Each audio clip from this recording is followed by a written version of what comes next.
আজকে আমরা solutions will start today with the chapter solutions. So এই চ্যাপ্টারটা স্টার্ট করার আগে আমাদের কিছু ফর্মুলাজ এর ব্যাপারে খুব সুন্দরভাবে জেনে রাখতে হবে। এই ফর্মুলাস গুলো কোন চ্যাপ্টারের? আমরা ক্লাস 11-এ যে চ্যাপ্টারটা পড়েছি, it is the stoichiometry or some basic concepts. সেখান থেকে কিছু ফর্মুলাস আমাদেরকে জানতে হবে, যেরকম there are some temperature dependent concentration terms and there are some temperature independent concentration terms. Okay, temperature dependent concentration terms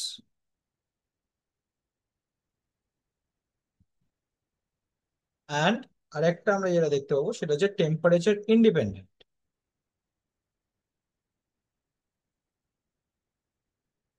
temperature independent concentration terms.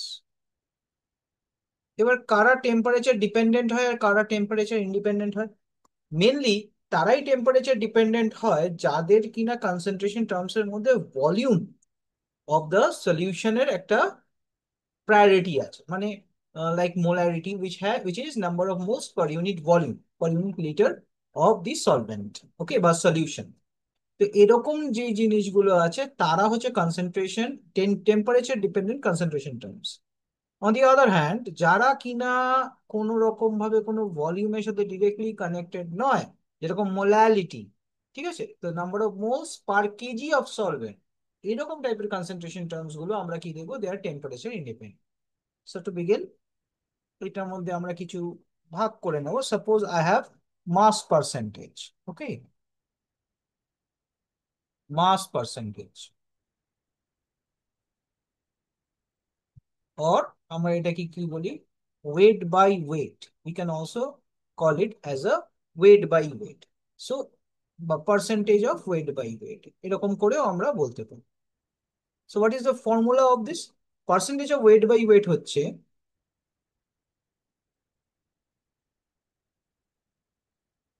Wait of solute, sorry, এটা temperature dependent মধ্যে W by mass percentage হবে না, এটা হচ্ছে volume percentage. ফার্স্টে আমরা volume percentage, ঠিক আছে, ঠিক আছে। ভলিউম পার্সেন্টেজটা দু রকম ভাবে হয়, V by V, okay.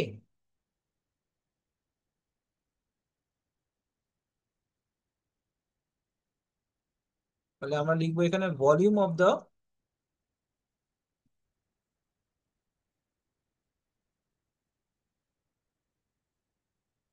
Solute by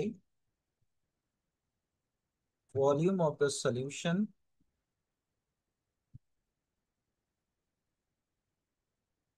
in M L times 100, okay. আর এইদিকে আসবে কে?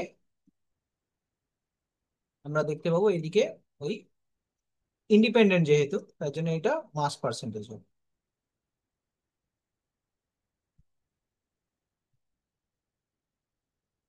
Percentage of W by W, okay. এটা কিরকম?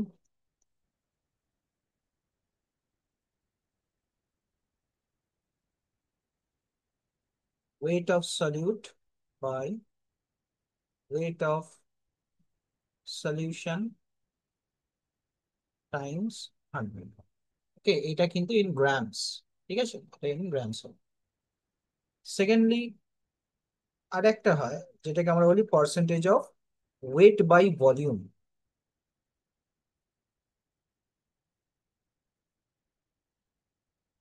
তো এটা মাস পার্সেন্টেজ, কোয়েশ্চেনে যদি শুধু মাস পার্সেন্টেজ বলে দেয়, তার মানে আমরা এটা বলবো, বা পার্সেন্টেজ অফ ওয়েটও যদি বলে দেয় কোয়েশ্চেনে, it is percentage of weight, তখনও কিন্তু আমরা এটাকেই বলবো ওয়েট বাই ওয়েট। বাট যখন এরকম স্পেসিফিক্যালি বলে দেবে যে it is percentage of weight by volume, তখন কিন্তু আমরা এটাকেই ফলো করি। এটা কিরকম হবে? Volume of, sorry, weight of the solute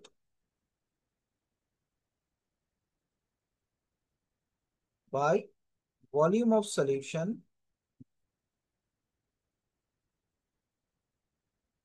in ml times 100, okay. আমরা এই সেটটা এটাকে দিয়ে দেখতে পারি। নেক্সট আমরা যেটা দেখবো সেটা হচ্ছে এদিকে পার্টস পার মিলিয়ন।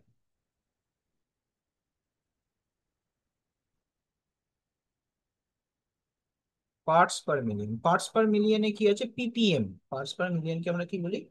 পিপিএম। তো এটা কি হচ্ছে? এটা হচ্ছে আমাদের weight of the solute,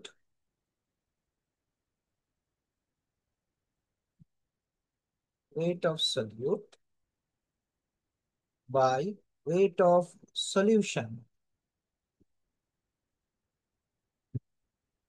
Times 10⁻⁶, মানে মিলিয়নসে। পার্টস পার মিলিয়ন, এটা পার্টস পার 100 পার্সেন্টেজ যেহেতু, তাই পার্টস পার 100, মিলিয়ন যেহেতু তো 10⁻⁶।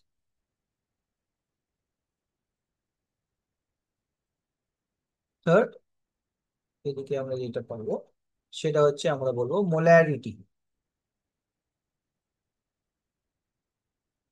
স্যার, বলো।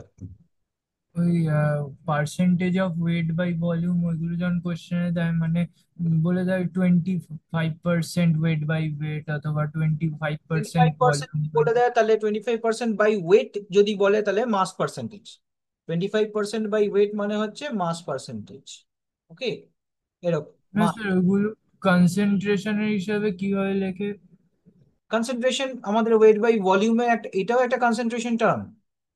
This is also concentration term, কিন্তু এইটা পার্সেন্টেজ কনসেন্ট্রেশন, মানে পার্সেন্টেজ কম্পোজিশন যেরকম আমরা পড়েছিলাম আগে, এটা পার্সেন্টেজ কনসেন্ট্রেশন। এটা যেরকম parts per million, it is also type of concentration, মানে কতটা আছে সেটার উপরে আমাদেরকে দেখাতে বলছে। ঠিক আছে? তো পরীক্ষা হলে প্রশ্নতে বলে দেবে যে this is the percentage by volume. যদি শুধু বলে মাস পার্সেন্টেজ বা ওয়েট পার্সেন্টেজ, তাহলে percentage of weight by wait.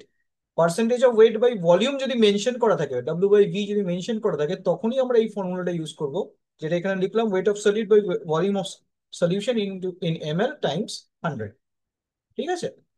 Sir, এগুলোর মিনিংটা কি হয়? মানে ওই 100 গ্রাম অফ সলিউশনে এত গ্রাম সলিউট থাকে বা ওই?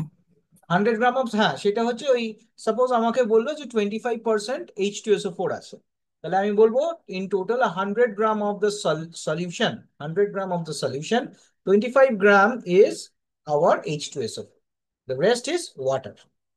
বুঝে গেল? হ্যাঁ স্যার। এবার সেইখান থেকে আমাদের ডেন্সিটি যদি দিয়ে দেয়, সেই আহ, জিনিসটা, সেই সলভেন্টটা বা সলিউশনটা যদি ডেন্সিটি দিয়ে দেয়, তখন আমি ওই 100 গ্রামের ওপরই ডেন্সিটিটাকে মাল্টিপ্লাই করব, করে আমি ভলিউম বার। ঠিক আছে? হ্যাঁ। ডেন্সিটি মানে কি? মাস বাই ভলিউম। তাহলে ভলিউমটা কি হবে? মাস বাই, হ্যাঁ, মাস বাই ভলিউম। তাহলে ভলিউমটা কি হবে? মাস বাই ডেন্সিটি, সরি, ডেন্সিটি দিয়ে ডিভাইড করবো মাসটাকে। সেইভাবে আমি এ পেয়ে যাবো আমাদের, কি নি নাম বলো, ভলিউম পেয়ে যাবো। বুঝতে পেরেছো? এবার সেইখান থেকে হ্যাঁ যদি স্যার। মোলারিটি বার করতে হয়, তখন সেই ভলিউমটাকে লিটারে কনভার্ট করব, করে আমি সেখান থেকে মোলারিটি বার করে নেবো। ক্লিয়ার হয়েছে? হ্যাঁ স্যার, তোমার স্ক্রিনে কিছু লিখছো না তো? না, এই মুহূর্তে কিছু লিখছি না। এসব রেকর্ডেড হচ্ছে, চিন্তা নেই, এগুলো পেয়ে যাবে। ওকে। মোলারিটি, মোলারিটি মানে কি? Moles of solute by volume of solution in litre. Moles of solute by volume of solution in litre. এটা কিন্তু খুব ইম্পর্টেন্ট, ওপরটা ml ছিল, এটা কিন্তু লিটার। ওকে, তাই এটাকে অন্য কিছু দিয়ে আমাদের চেঞ্জ করতে হয় না। ওকে, মোলারিটি। নেক্সট আসছে আমাদের নর্মালিটি।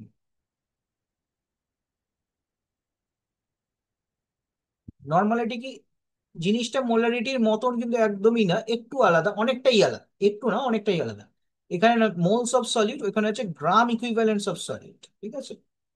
গ্রাম ইকুইভ্যালেন্স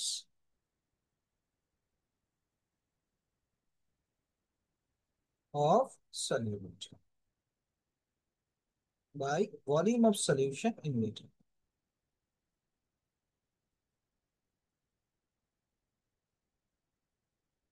ওকে, এইদিকে যখন আসবো তখন আমরা আসবো molality. Molality, so it is what? Moles of solute divided by weight of solvent। এটা কিন্তু খুব ইম্পর্টেন্ট, এটা কিন্তু wait of solvent in KG. Not wait of solution, এটা কিন্তু wait of solvent in KG. Okay, understood? এবার হ্যাঁ sir. 4 নম্বর point যেটা এখানে দেবো, that is mole fraction. Mole fraction মানে কি, আমার কাছে সাপোজ আমি 2-3টে এন্টিটি নিয়েছি, এখানে একটা সলিউট আছে, একটা সলভেন্ট আছে। সেরকমই সলিউটটাকে number of moles of solute by total number of moles, মানে number of moles plus solute plus number of moles plus solvent. এই পুরো জিনিস আমার কাছে যদি 3টে এন্টিটি থাকে, ইফ আই হ্যাভ 3 entities, তো আমি কি বলবো, যদি আমাকে mole fraction of one entity বার করতে হয়, তাহলে mole fraction of first entity divided by n1 plus n2 plus n3, 3টে এন্টিটি আছে 1 2 3, সবকটি মোলস হচ্ছে n1, 1 এর হচ্ছে নাম্বার অফ মোলস হচ্ছে n1, 2 এর হচ্ছে নাম্বার অফ মোলস n2, 3 এর হচ্ছে নাম্বার অফ মোলস n3। তাহলে আমি টোটাল নাম্বার অফ মোলস যেটা আমি বলবো, মোল ফ্র্যাকশন যেটা আমি বলবো, সেটা হচ্ছে n1 এর রেসপেক্টে মোল ফ্র্যাকশন অফ n1 যদি হয়, তাহলে n1 by n1 plus n2 plus n3 ডিনোমিনেটরে থাকবে, মানে টোটাল নাম্বার অফ মোলস। ঠিক আছে, মানে সাপোজ আমি number of moles of solute বার করবো, তাহলে আমি এখানে করব number of moles of solvent plus number of moles of solvent. এইভাবে আমরা মোল ফ্র্যাকশনটা বার করি। তাহলে নাম্বার অফ মোলসও হচ্ছে independent on temperature, number of moles independent of temperature. এবার why number of moles are independent of temperature? Number of moles হচ্ছে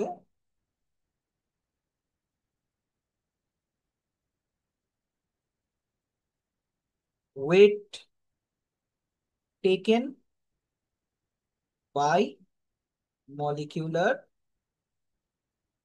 wait. Okay, this is number of moles, weight taken by molecular weight, this is our number of moles. বোঝা গেল? তাহলে আমি কতটা wait নিয়েছি আর কতটা molecular weight দিয়ে তাকে মেনছি, জাস্ট মলিকুলার ওয়েট থেকে ডিভাইড করলাম, তাহলে আমি নাম্বার অফ মোলসটা পেয়ে যাচ্ছি। তাহলে এখানে কোনো ভলিউম ইউনিট নেই, so number of moles is also independent of temperature. Okay, is also independent of temperature. এরকম টাইপের কিছু প্রশ্ন করতে পারে, তখন যেন আমরা রেডি থাকি। নেক্সট, নর্মালিটি আর মোলারিটির মধ্যে একটা রিলেশন আছে, there is a relation between normality আর মোলারিটি। ওকে,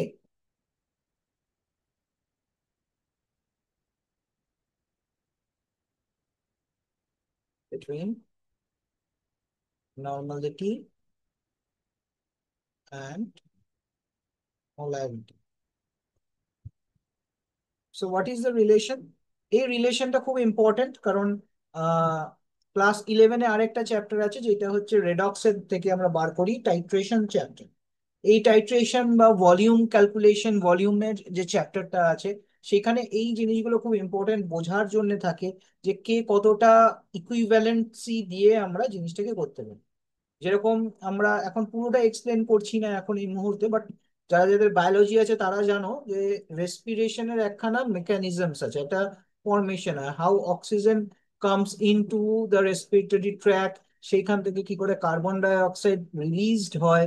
তাহলে এখানে যদি তোমাকে জিজ্ঞাসা করে কত ইকুইভ্যালেন্ট অফ কার্বন ডাই অক্সাইড রিলিজড হয়, কত ইকুইভ্যালেন্ট অফ অক্সিজেন ইনটেক করলে, মানে ইকুইভ্যালেন্ট অফ অক্সিজেন ইনটেক আর ইকুইভ্যালেন্ট অফ কার্বন ডাই অক্সাইড মানে এক্সপেল ফ্রম দ্য বডি, এই দুটোর মধ্যে কি রিলেশন আছে, সেটা যদি তোমাদেরকে জিজ্ঞাসা করা হয়, তখন তোমরা সেটা যেন বলতে পারো। মানে সেই রকমও কিন্তু ক্যালকুলেশনস আছে। আমি এখন ডিপে যাচ্ছি না, আমি জাস্ট একটা আইডিয়া দিই। তো ফার্স্ট অফ অল আমি এটাকে একটু বলে দিই যে এটাকে কি করে মনে রাখতে হয়। এটা হচ্ছে N by N gives you M, এটা মাথায় রাখবে। N by N gives you M, n by n gives you m, মানে capital n by small n gives you capital n। এবার হোয়াট ইজ দিস, মানে এটাকে কেন আমরা এইভাবে বলছি, তার কারণ এইটা হচ্ছে নর্মালিটি, আর এই যে n যে এটাকে বলে নিউট্রালাইজেশন ফ্যাক্টর বা নর্মালাইজেশন ফ্যাক্টর। সাপোজ তোমার কাছে আছে Na2SO4, সাপোজ তোমার কাছে আছে Na2SO4, তাহলে তুমি Na2SO4 এর রেসপেক্টে যখন তুমি নর্মালিটি বা নাম্বার অফ গ্রাম ইকুইভ্যালেন্টস বার করতে যাবে, তখন কি করবে? এখানে যদি তুমি দেখো 1 গ্রাম ইকুইভ্যালেন্ট, ঠিক আছে, তুমি এখানে যদি লিখো 1 গ্রাম ইকুইভ্যালেন্ট, তাহলে তোমাকে এটা জানতে হবে যে এখানে তোমার দিতে হবে ওয়েট, বা শুধু তুমি যদি গ্রাম ইকুইভ্যালেন্ট বার করতে চাও, সেটাকে তুমি বলবে weight taken by equivalent weight, weight taken by equivalent weight. Okay, gram equivalent কি করে বার করি আমরা? Weight taken by equivalent weight. Okay, তো এবার প্রশ্নটা দেখো, আমরা weight taken by molecular weight করলে কি পাচ্ছিলাম? মোলস পাচ্ছিলাম, but weight taken by equivalent weight করছি আমি, গ্রাম ইকুইভ্যালেন্ট পাচ্ছি। কিন্তু তোমার কাছে প্রশ্ন আসলো, what is this equivalent weight? What is the equivalent weight? তো ইকুইভ্যালেন্ট ওয়েট হচ্ছে, ইকুইভ্যালেন্ট ওয়েট ইজ আমাদের molecular weight divided by N factor, যেটাকে আমরা বলি নর্মালাইজেশন ফ্যাক্টর বা নিউট্রালাইজেশন ফ্যাক্টর, এক একজন এক একটা নাম দিয়ে বলে। We prefer to say as n factor, okay, because in most of the books it is written as n factor, and we have to abide by the books that has been given. Okay, according to the syllabus of our curriculum, it is n factor. Now n factor, the n factor টা বার করব কি করে? So salts, if I have a salt, okay, so number of ions that has been dissociated, সেইখান থেকে আমরা এটার n ফ্যাক্টরটা বার করতে পারি। মানে number of cations, sorry, but number of anions, total number of cations or total. Suppose you have Na2SO4, okay, so when you break Na2SO4, what will you get? Twice of Na plus and SO4 2 minus, right? So আমরা either net positive charge or net negative charge টা নেব। কি নেব? Net positive charge or net negative charge। Either I will take net positive charge or I will take net negative charge, যদি if it is a salt, ঠিক আছে, যদি এটা একটা salt। So for Na2SO4, net positive charge is 2, তাহলে equivalent weight of Na2SO4 is molecular weight of Na2SO4 divided by 2. Okay, বোঝা যাচ্ছে? If it is an acid, if it is an acid, তাহলে এই অ্যাসিডটা HA থেকে আমি H plus and A minus পাচ্ছি। নাও আমার এই অ্যাসিডটা মোনোবেসিক অ্যাসিড হতে পারে, ডাইবেসিক অ্যাসিড হতে পারে, ট্রাইবেসিক অ্যাসিড হতে পারে। তাহলে ফর অ্যাসিডস আমরা কি বলবো? Basicity of the acid. কি বলবো? Basicity of the acid. This is the N factor. Okay, this is the N factor for an acid. Similarly for base, what will it be? For base, what will it be? Same জিনিস, acidity of the base.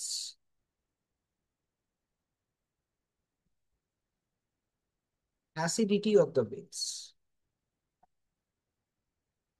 Okay, for base আমরা এটা পেয়ে যাচ্ছি, acidity of the base. আচ্ছা, এবার যদি তোমাদের প্রশ্ন আসে, if ammonia is the base, then same thing, মানে কতগুলো লোন পেয়ার্স আছে সেখানেও তো অ্যাসিডিটিটা অ্যামোনিয়ার ওয়ানই হবে, so it will also be one, right? So যে কোনো কিছু, if it is a Lewis base also, so it will also take one H plus and it will form NH4 plus. So it is taking one H plus, so that is why acidity of NH3 is also one. সেভাবে আমরা এটাকে বার করতে পারি। This is the main thing. So Lewis bases যখন হয়, Lewis bases এর ম্যাক্সিমামই বেসিসিটিটা ওয়ানই হয়, তার জন্য এদের ইকুইভ্যালেন্ট ওয়েট আর এদের যে মলিকুলার ওয়েট দুটোই সেম হচ্ছে। ওকে, এইচসিএল এর ইকুইভ্যালেন্ট ওয়েট আর মলিকুলার ওয়েটটা সেম। তো এরকম করে হচ্ছে। এবার যদি আমার কাছে আছে oxidising agent or reducing agent, oxidising or reducing agent,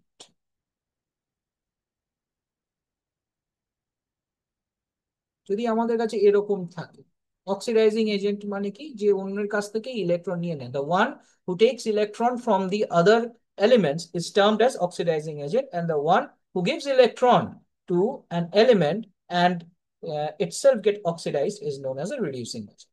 তাহলে অক্সিডাইজিং এজেন্টের কি হয়? অক্সিডাইজিং এজেন্টের হয় রিডাকশন পোটেনশিয়াল, অক্সিডাইজিং এজেন্টের হয় রিডাকশন পোটেনশিয়াল, রিডিউসিং এজেন্টদের হয় অক্সিডাইজিং পোটেনশিয়াল।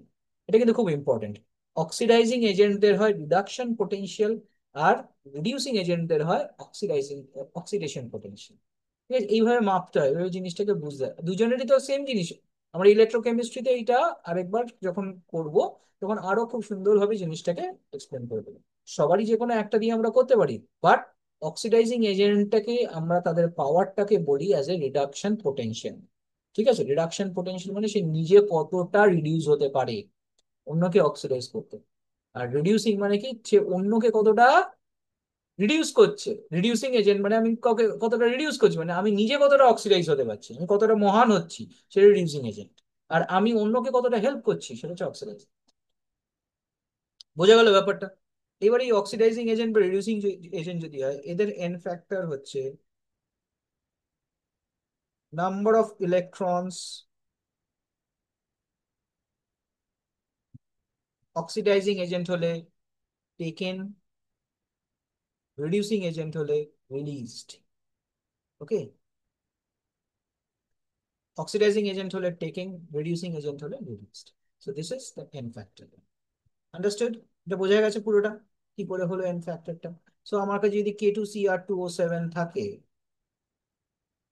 তো আমরা এটার মধ্যে কি জানি, only chromium has a variable valency. It is the only element in this molecule which can accept electron. So chromium এইখানে আছে +6 স্টেটে।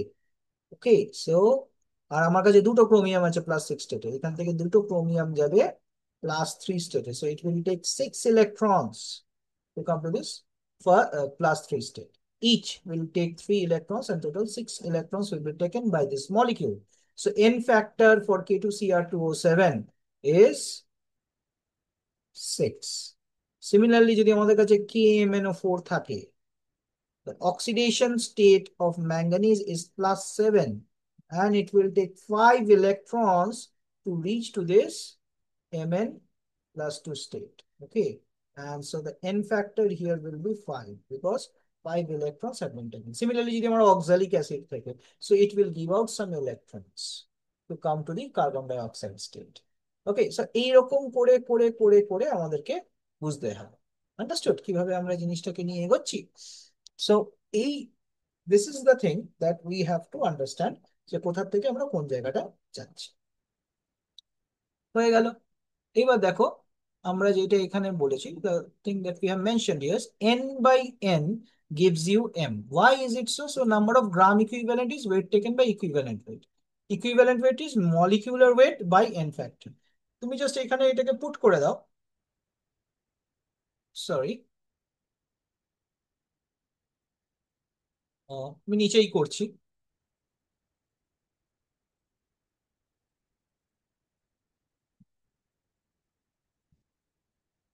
So you have gram equivalents,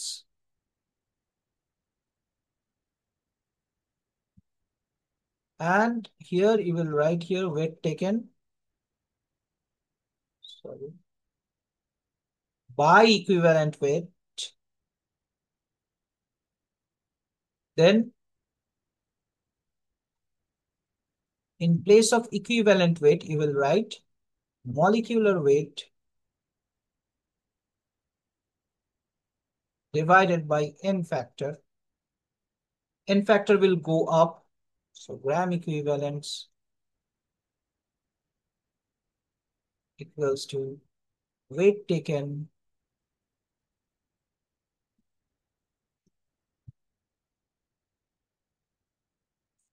by molecular weight times n factor. So n factor will come here. So gram equivalents divided by n factor equals weight taken by molecular weight is number of moles.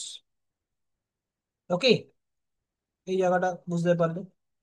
Next, what we will say that this gram equivalent divide all through with volume in liters. Okay, আমরা দুদিকেই divide করছি, dividing both sides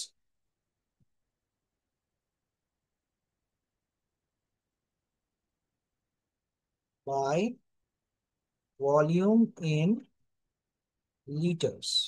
Okay, so এখানে কি হয়ে গেল, gram equivalents divided by n factor times volume in liters. What is volume in liters? Volume of solution in liters. Okay. Number of moles divided by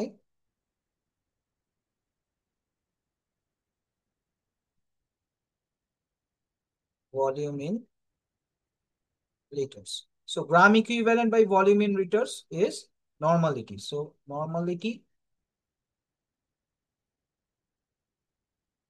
by n factor equals molarity. So that is why we have said n by n gives you m. Okay.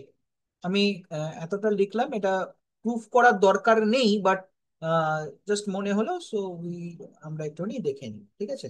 এটার বাদ দিয়ে কি আর কোনো রকম ভাবে আমরা করতে পারি? অবশ্যই করতে পারি। Normality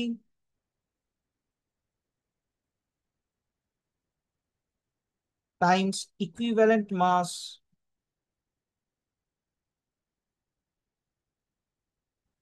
equals to molarity times molar mass. Okay. Normality times equivalent mass equals to molarity times molar mass. এটাও আমরা বলতে পারি। নেক্সট আমরা আরো কিছু রিলেশনশিপ দেখবো, molarity and normality with mass percentage, ঠিক আছে। এটা জাস্ট আমরা একটা রিভিশন করছি আমাদের চ্যাপ্টার 1 এর সাম বেসিক কনসেপ্টস, কারণ আমাদের যে সেগমেন্টে আমরা যাব সেটার জন্য কিন্তু এটা খুব ইম্পর্টেন্ট একটা ফ্যাক্টর, যে we have to know about that part also. Okay, molarity, normality, what is the relation with percentage mass and everything. This is an important factor, কারণ এখান থেকে অনেক রকমের কনভার্সন মানে কোয়েশ্চেন দিয়ে দেবে, সেখান থেকে we have to convert this, we have to use several methods to do this conversions, and after that we can go ahead with the calculations, because in joint or in any board questions also you might face you might face this type of questions where both will be interconnected with each other. And that is why I am just giving you a recap of all these relations. And after, okay, so এখানে আমরা will start with relationship of normality and molarity with percentage of weight by weight. Okay, এই relationships গুলো আমরা কিন্তু derive করে করেও করতে পারি। ইট ইজ নট দ্যাট যে আমাদেরকে সবকিছু মুখস্থ রাখতে হবে, আমরা এটা ডিরাইভ করে করেও করতে পারি, বাট পরীক্ষার জন্য পরীক্ষার সময় আমাদের কাছে কি একটা জায়গায় যদি সব ফর্মুলাস গুলো থাকে তাহলে আমাদের কিছু জিনিস মুখস্থ করতে সুবিধা হয়। দ্যাট ইজ ওয়াই আমরা এই রিলেশনশিপস গুলোকে একবার রিক্যাপিচুলেট করে নিচ্ছি। ওকে, তো এটা কিছুই না, মোলারিটি যখন আমরা বলবো ইট ইজ ধরো percentage of weight by weight times density. Density জানো তো আমরা রো দিয়ে ডিনোট করি, রো হচ্ছে density. Okay,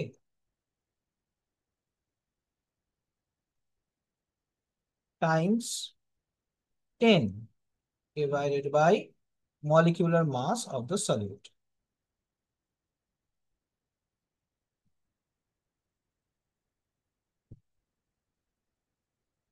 okay, this is the molarity, বুঝলো, মোলারিটি। এবার যদি নর্মালিটি বলে তাহলে কি হবে? কোন জায়গাটা চেঞ্জ হবে বলো তো? এখানের মধ্যে মোলারিটি আর নর্মালিটির মধ্যে কোন জায়গাটা চেঞ্জ হবে? শুধু মোলার মাসের জায়গায় কি হবে? Equivalent mass of the solid হয়ে যাবে, আর কিছু, নো চেঞ্জেস।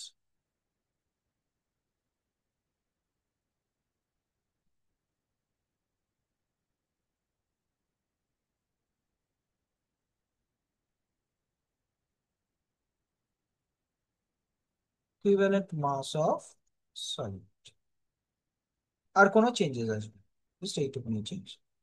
নেক্সট কি আছে? যখন আমরা মোলারিটি আর মোলালিটি, আর একটা খুব important relation between molality and molarity.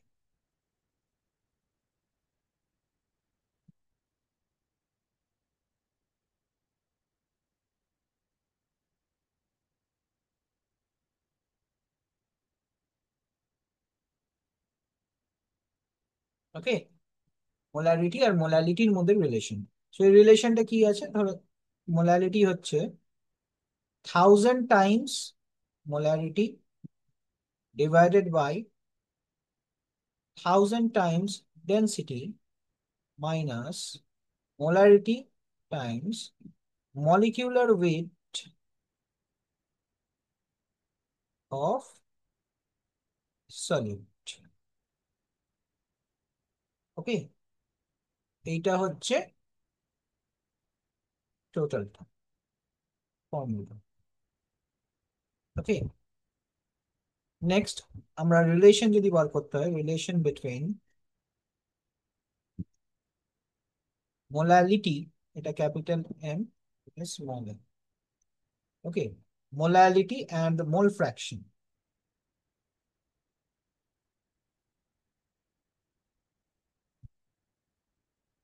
Of solute.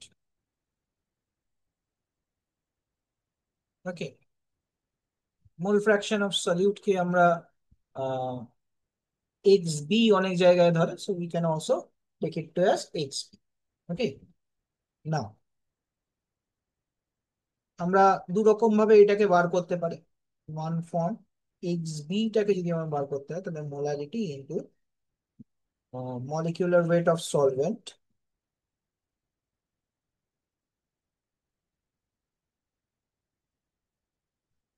Divided by 1000 plus molarity into molecular weight of solvent.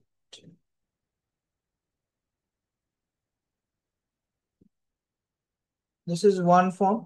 দেখো মোলারিটি মানে কি, ওয়েট মানে number of moles divided by weight of solvent in KG. এবার weight of solvent in KG, এখানে molecular weight of the solvent যেহেতু মিলিয়ে দেবে, তাহলে নাম্বার অফ মোলস ওপরে কি আছে সলিউটের, তো এম, এই এমটা কি number of moles of solute divided by এই ওয়েট, এটার তলায় তুমি আমার মলিকুলার ওয়েট অফ সলভেন্টটা দিয়ে দাও, ওইখানে number of moles of the solvent তুমি পেয়ে যাবে। সিমিলারলি এই জায়গাটাও তাই, একই রকম ভাবে এটাকে বার করছে, আর কিছুই নেই। থাউজেন্ডটা কেন, থাউজেন্ড হচ্ছে যেহেতু কেজিতে আমরা বার করি, তার জন্য থাউজেন্ডটা দিয়ে এখানে অ্যাডিশন করে দিচ্ছি। ওকে, এবার আমরা এখানে এটারও ডেরাইভেশনস আছে, আমরা অতটা ডিপতে ডেপতে যাচ্ছি না। মোলালিটি যদি হয় তো হবে 1000 times X B divided by X A. X হচ্ছে mole fraction of solvent. Okay, X B যদি এটাকে ধরি, এক্স এটাকে মোল ফ্র্যাকশন অফ সলভেন্ট দিচ্ছি, times molecular weight of solvent.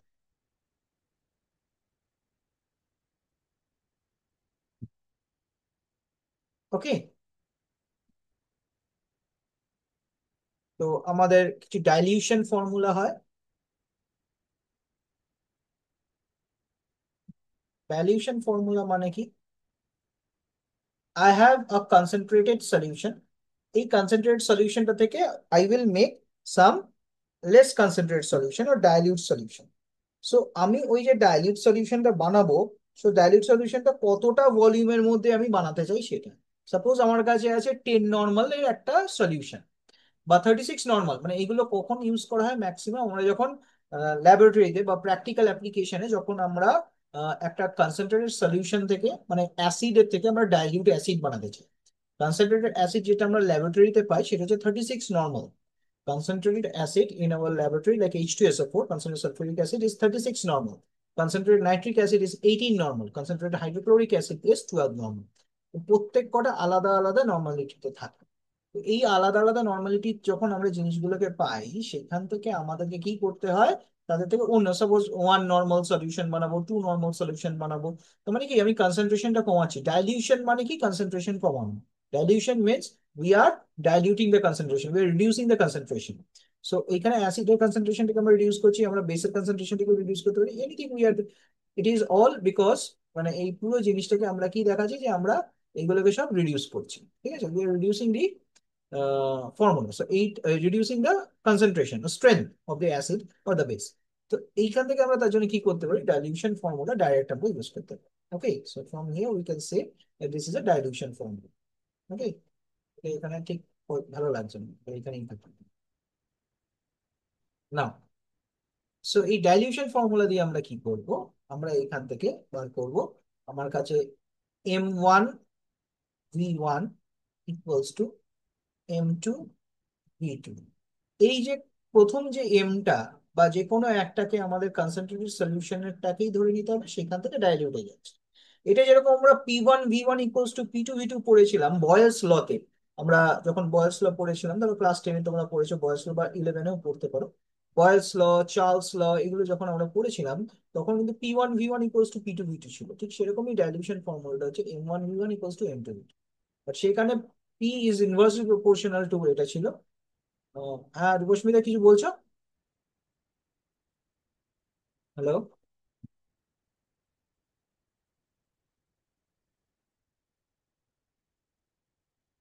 বুঝা যাচ্ছে না।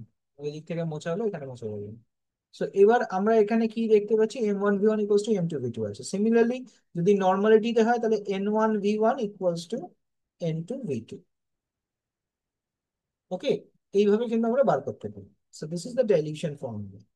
আচ্ছা, যদি আমার কাছে একটা মিক্সচার থাকে, if I have a mixture, so আমরা কি বার করতে পারি? Molarity of a mixture.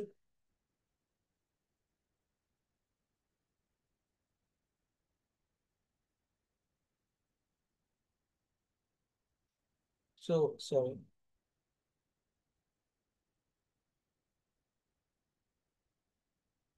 So molarity of a mixture আমি বার করতে পারি। তো how can I bring out the molarity of a mixture? Molarity of a মিক্সচারকে নিয়ে আসার জন্য আমাদেরকে, সাপোজ দুখানা আমি সলিউশন নিয়েছি। I have one solution of like 2 normal 250 ml, আর একটা সলিউশন নিয়েছি 5 নর্মাল লাইক 300 ml, দুটোকে মিক্স করে দিয়েছি। So what is the resultant concentration, resultant molarity of a mixture? Resultant মোলারিটিটা হচ্ছে M1 V1 plus M2 V2, যেই দুটোকে নিয়েছি আমরা, divided by V1 plus V2। Okay, so what is M1 V1? যখন আমরা M1 V1 বলছি, এটা অ্যাকচুয়ালি নাম্বার অফ মোলস আমি বার করছি। ওকে, M1 মানে নাম্বার অফ মোলস, মানে কি, molar number of moles by volume is molarity. মোলারিটির সাথে যদি ভলিউমকে গুণ করে দিই, তাহলে আমি নাম্বার অফ মোলস পেয়ে যাবো। Similarly number of moles into volume, যখন মোলারিটি ইন্টু ভলিউম করি আমরা, তখন অ্যাকচুয়ালি আমরা নাম্বার অফ মোলস বার করি। তাহলে এইটার থেকে আমি টোটাল নাম্বার অফ মোলস পাচ্ছি। So we are getting the total number of moles from here, and V1 and V2 is the total volume. So molarity is, molarity of the mixture will be found out with this formula. Similarly যদি আমরা এটা normality তে বার করতে চাই, same জিনিস, N1 V1 plus N2 V2 divided by V1 plus V2, same thing. যদি আমরা এটা মোলারিটির জায়গায় নর্মালিটি অফ দ্য মিক্সচারে বার করতে। নেক্সট থিং ইজ, আমাদের যেটা বার করতে হবে সেটা হচ্ছে relationship between molarity and mole fraction of the solute. Okay, relation between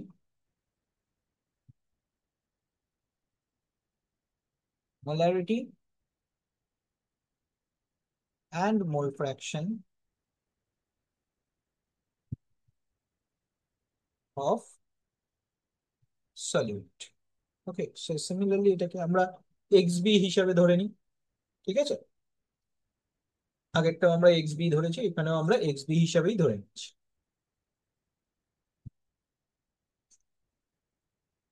মোলারিটিটা হচ্ছে ক্যাপিটাল M। এবার আমরা এটাকে কি পারবো, দু রকম ভাবে বার করতে পারি। যদি মোলারিটি দিয়ে বার করি, it is 1000 times density times mole fraction of the solute, whole divided by, আমরা পাবো mole fraction of the solvent times molecular weight of the solvent,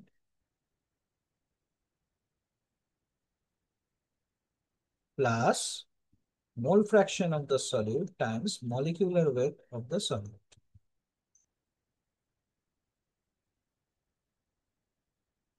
So this is how we can find out the relation between molarity and mole fraction. Next, আমরা যদি শুধু mole fraction of the solute যদি বার করতে চাই, just mole fraction of solute, তাহলে molarity times molecular weight of solvent divided by x a mole fraction of the solvent times, আচ্ছা এটা মোল ফ্র্যাকশন অফ দ্য সলভেন্ট করার দরকার নেই, এটাকে আমরা করব ভেঙে নেব, molarity into molecular weight of solute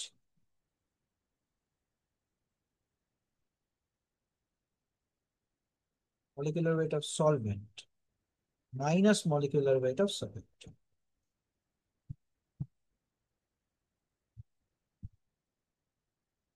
ওকে, এটা একটা পেয়ে গেলাম আমরা, প্লাস 1000 ইন্টু ডেন্সিটি। তার মানে আমি যদি ডেন্সিটিটা না জানি আমি কিন্তু এগুলো কিছুই বার করতে পারবো না। তাহলে মোলারিটি অ্যান্ড মোল ফ্র্যাকশনকে রিলেশনটাকে আমরা যদি এস্টাবলিশ করতে চাই, তা we should have the knowledge of this density. যদি আমার ডেন্সিটির নলেজটা না থাকে বা দেওয়া না থাকে, তাহলে আমরা কিন্তু সেটা বার করতে পারি। ওকে, নেক্সট আমরা আসি সলিবিলিটি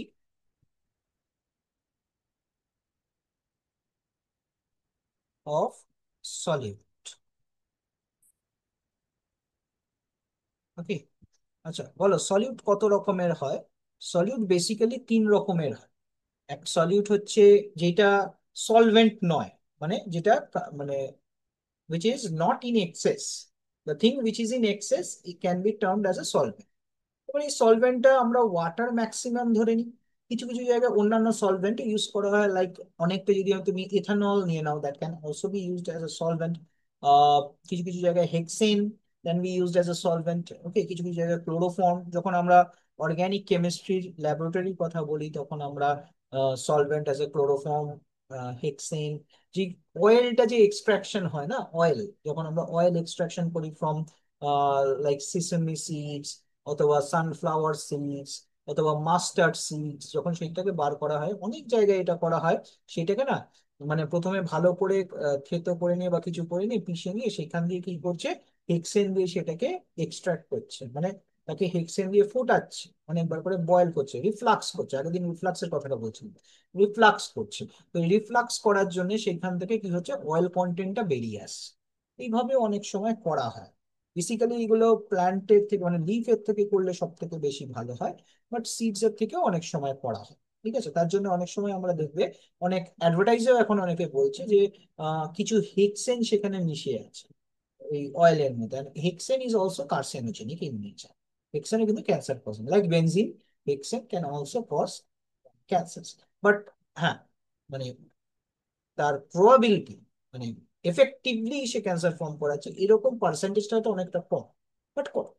সলিবিলিটি অফ সলিড। এবার সলিউটটা যদি আমি একটা সলিড ধরি, মানে if the solute is a solid, solute is a solid. Let the solute be a solid. Okay, and if this solid um, is solubilized, is solubilized in a liquid. Solid is a solid, and solvent is liquid. Okay, so এই জায়গাটা দিয়ে আমরা করতে পারি, কারণ আমরা কিছু কিছু জায়গায় জানি যে দুটোই যদি সলিড করা হয়, if both are solid, suppose তোমাকে বলা হলো যে I will give you a solute which is a solid and a solvent which is also a solid, তুমি বলবে yes it can form. What are those type of examples when solute and solvent are both solids? বলবে yes, there are some examples of it.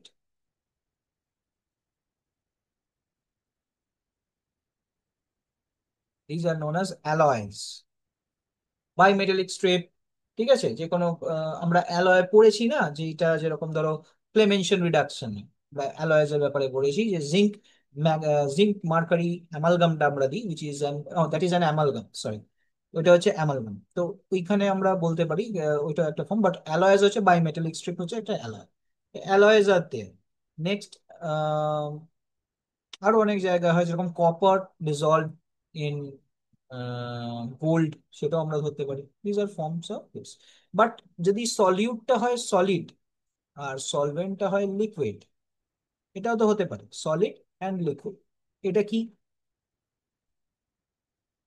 an example of this is our salt water, সমুদ্র। ঠিক আছে, সমুদ্র বলতে পারি, sea water, salt water. যদি আমরা নুন চিনির জল খাই, that is also, so minerals are dissolved in water, সেটাও আমরা বলতে পারি। সো এইগুলো অনেকগুলো ফর্ম আছে, বাট আমরা এখন সলিবিলিটি অফ এ সলিড ধরছি। প্রথম, solid is a solid and solvent is a liquid. তাহলে solubility of a solid in liquid, তাহলে আমরা এখানে যেটা বলবো solubility of a solid in liquid, এটা আমরা এক্সট্রা একটা করে নিলাম। Solubility of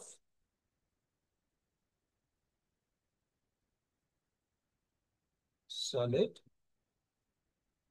in liquid.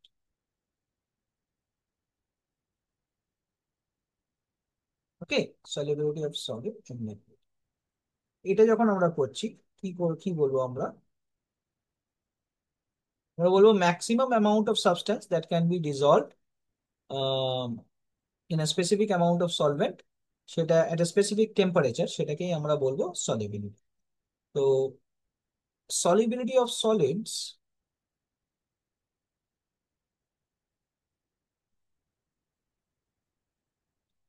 is most importantly বা in effectively is directly proportional to temperature. ওকে, মানে টেম্পারেচার বাড়ালে দেখবে তুমি যখন চিনি যদি জলে গুলতে চাও একটু হিট করে দেবে, এবার খুব তাড়াতাড়ি গলে যাচ্ছে। তার কারণটা কি? টেম্পারেচারটা ওইখানে ঢুকছে, তাই ওইটা মানে এন্ডোথার্মিক সলিবিলিটি মানে কি, একটা সলিড ফর্ম থেকে সেই লিকুইড ফর্মে চলে যাচ্ছে। তারা এই যে দুটো লেয়ার অফ লিকুইডের মাঝখানে সলিডের একটা লেয়ার ঢুকে যাচ্ছে, তো এই যে দুটো মানে ট্রাই লেয়ার হচ্ছে, বাই লেয়ারের মাঝখানে একটা লেয়ার ওকে নিয়ে নিচ্ছে। তো এই নিয়ে নেওয়ার যে ক্ষমতাটা, এই এই জায়গাটা বাড়ছে কি করে? যখন ডিসোসিয়েশনটা খুব তাড়াতাড়ি হচ্ছে। এবার ডিসোসিয়েশন ইন সলিডস মানে কি, দ্য বন্ড ইজ ব্রেকিং। তো বন্ড ব্রেক করছে কখন, মানে বন্ড ব্রেক করার জন্য কি করতে হবে? এনার্জি দিতে হবে, we have to supply energy from outside such that the bond should break, right? তার মানে ওইখানে কি হবে, that should be an endothermic process, তাই না? এই যে যখন এটা বাড়াচ্ছি, যখন এটা ভাঙছি মানে গোলাচ্ছি, তাহলে কি, এই যে বন্ড গুলোকে সরাচ্ছি, সলভোলিসিস করছি, আমি বন্ডটাকে সরাচ্ছি, ভাঙছি, তার মানে আমি এনার্জি দিচ্ছি। So we are providing energy to the bond and the bond breaks. This is what type of reaction is it? This is an endothermic reaction. Okay, so solubility of solid is directly proportional to temperature. This form is a, what will we call it? We will call it a endothermic process. তাহলে temperature বাড়ালে endothermic প্রসেসটা কি হয়, বেড়ে যায়। কারণ এইটা একটা টাইপের স্ট্রেস বলতে পারি একটা রিয়াকশনে। Temperature can be regarded as a form of stress. আমরা লি শ্যাটেলিয়ার্স প্রিন্সিপালে পড়েছিলাম, মনে আছে? যে আমরা যখনই কোনো একটা রিয়াকশনে স্ট্রেস দিই, সেই রিয়াকশনটা সেই দিকে দৌড়ায় যেদিকে ও স্ট্রেসটাকে কমাতে পারবে, তাই না?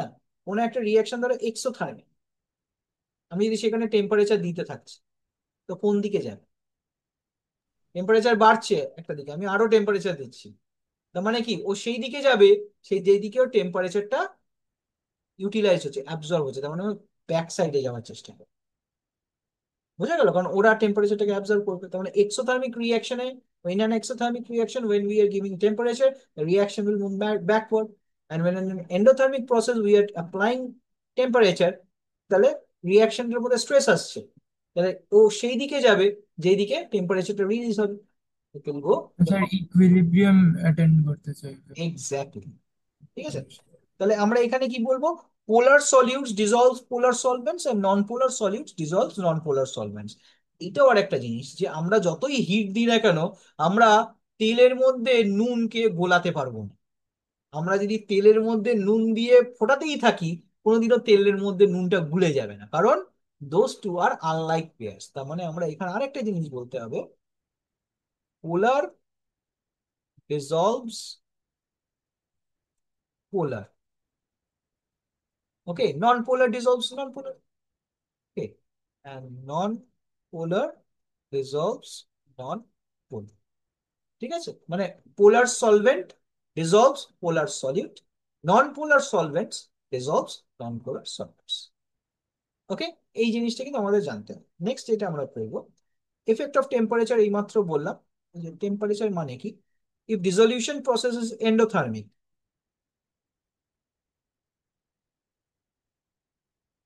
if dissolution is endothermic,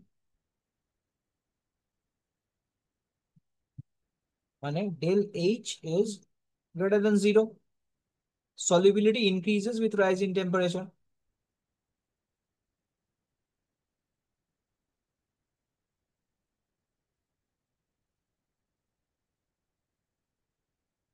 বুঝতে পারলে যেটা একটু আগে বলছিলাম, টেম্পারেচার এফেক্টটা ডিরেক্টলি প্রপোর্শনাল। আর একটা কি হবে, if resolution is exothermic, ধরো তুমি নিচ্ছ C2SO4, ওকে, হোল থ্রাইস সেরিক সালফেট, এই যে এটার একটা এক্সাম্পল ধরে নিলে এক্সোথার্মিক, ঠিক আছে, the solubility decreases with rise in temperature.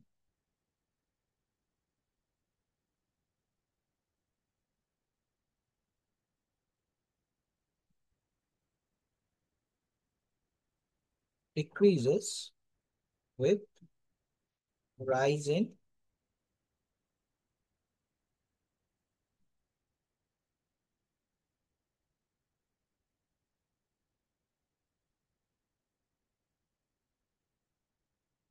okay,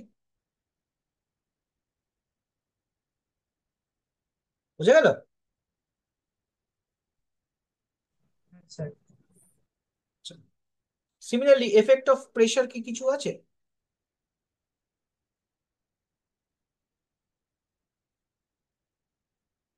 dissolution একটা প্রসেস আমি ধরে নিচ্ছি, ডিসলিউশন একটা প্রসেস যেখানে এন্ডোথার্মিক হতে পারে, এটা এক্সোথার্মিক হতে পারে। নাও এবার আমি প্রেশার যদি বলি, প্রেশারের কথাটা হচ্ছে প্রেশারের actually pressure does not have any significant effect of solubility of solids in liquids. ঠিক আছে, কারণ প্রেশারে কেন এই জায়গাটা এফেক্ট করছে না, কারণ pressure can not compress a solid, since solids are not compressible with pressure,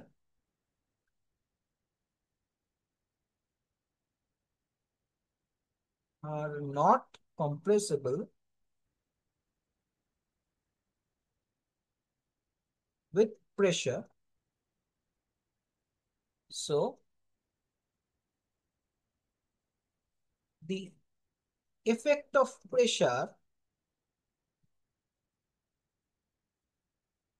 is not so significant, is not so significant. Okay, in solubility of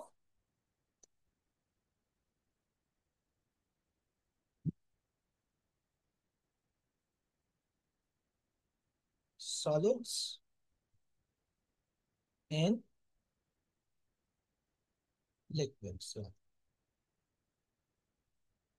Okay, so এই জায়গাটা today we will stop it here, because in the next class we will start with the solubility of